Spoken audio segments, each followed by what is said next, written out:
If you're facing financial struggles, your instinct might be to hustle harder. But what if that's the very thing that's holding you back? Here's what you need to focus on instead. Hi, my name's Emily. I'm a therapist in private practice and a slow living enthusiast. And welcome to another one of my sit down podcast style videos. And a note, I am sick, so bear with me in my nasally conversation with you. So, story time first, that really led me to want to film this video. Yesterday, I was speaking to an individual about my approach to building my therapy private practice as well as Authentic Living Guidance, which is this YouTube channel and my mentorship program. And I explained that I was building it in a way that was really sustainable because my goal is to have a slower paced life with a lot of freedom, and I don't hustle for that reason, which goes really against common commentary around building businesses. It says we need to hustle. I don't believe in that. I don't hustle. So I'm building my businesses without hustling and while slow living. And I explained how I was doing this, and she was like super into it and really lit up by the idea. But she had a really good question for me that I think many of you probably have as well.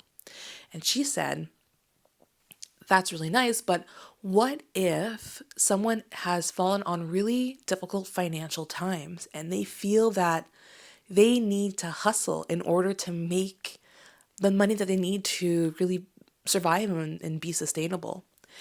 And I really immediately thought of my answer, and it was that telling her that the greatest asset that we have, that she has, that anyone has, is themselves. And that only by investing in ourselves with regards to our well-being, our health, and our knowledge and all that, that's the only way that we can ever truly find financial success or financial stability. Because I understand the need to hustle. It's so spoken about in society that we need to hustle to make something of ourselves, to build the businesses that we want to build. However, hustling is not sustainable, and it doesn't always provide us with the results we want or the life we want. And when we hustle, we actually damage our greatest asset, which is ourselves. And I realized how important an asset this is when I had my burnout in 2021. During that time when I was home, I started realizing that I could not continue to hustle the way I was hustling because I knew that if I did so and I burnt out again, I would not have the energy or emotional capacity to do the type of work that I want to do. I would probably not be able to be a therapist. And I even wondered if I could do any knowledge based job because I feared that I'd be so zapped out that I wouldn't have anything to give anyone anymore. And that's when I realized that I am the greatest asset. My knowledge, my experience, and my well being is the one thing that will serve me moving forward. Because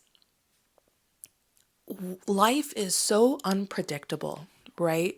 We think we have, let's say, work stability. That was a big reason why I never went into entrepreneurship, was because I loved having the financial and work stability of my job, right? I was a permanent employee.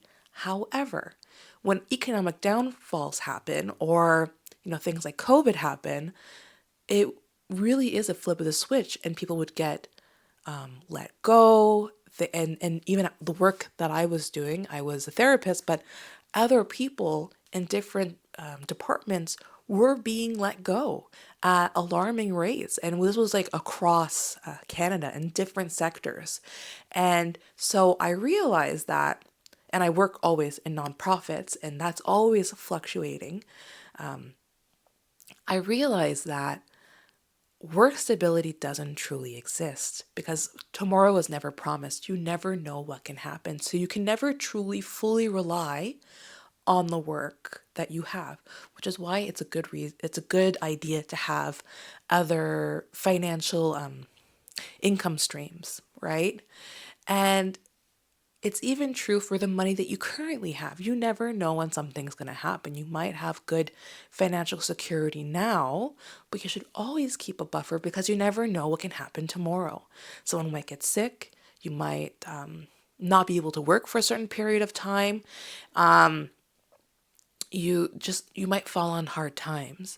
And in the case of the example that the person was giving me was somebody who had a curveball and it affected their current career path.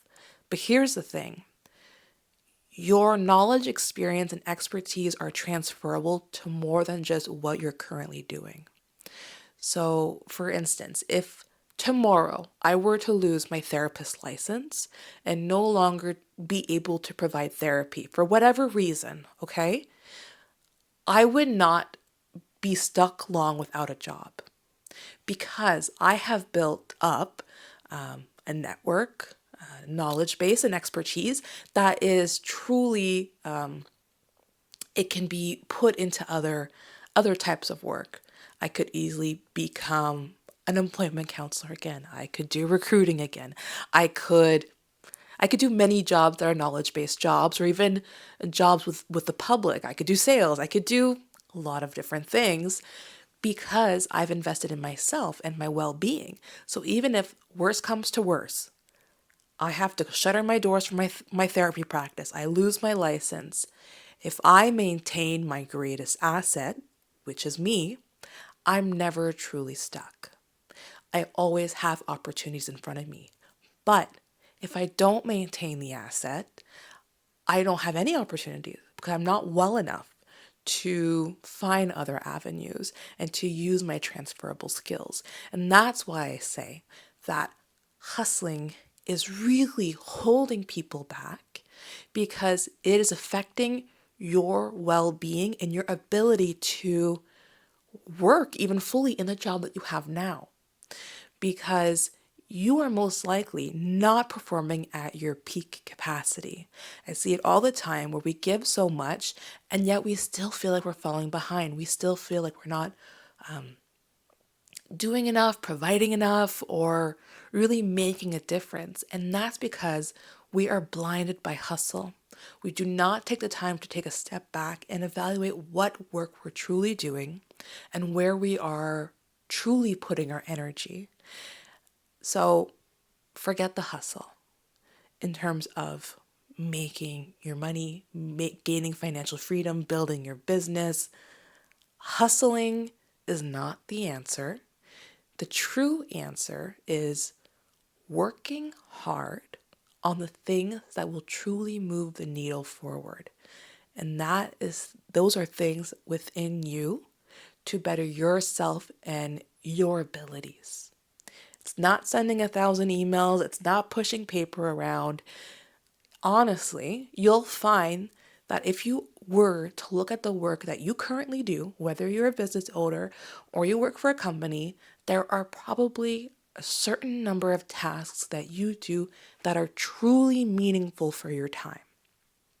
And there's many tasks that you do that probably don't need to be done by you and could be outsourced. And if they were outsourced to another person within the department, let's say, you could make so much more meaningful work accomplished. You can accomplish so much more. For instance, I found that even when I started my private practice, I was doing a lot of busy work, feeling shackled to my desk, and like reading things that I felt like I needed to read or learning things that I felt that I needed to learn. But it's only by taking a step back and focusing on what really I needed and focusing on my self-awareness that I focused on the percentage that I truly needed to focus on.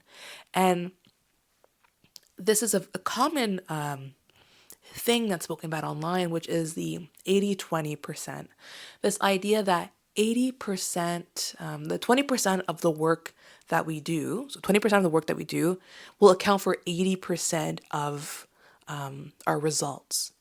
And it's kind of clear too for me because it's the statistics are there in terms of my YouTube channel. If you look at my videos, many videos have 30 to 40 views, and only a few have 1.5K views or 700 and something views. And those videos account for most of my subscribers, not all the rest of what I've posted.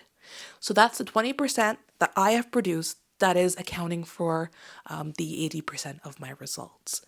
And so I challenge you to really take a step back instead of hustling, verify what is the work you are doing that is truly moving the needle forward.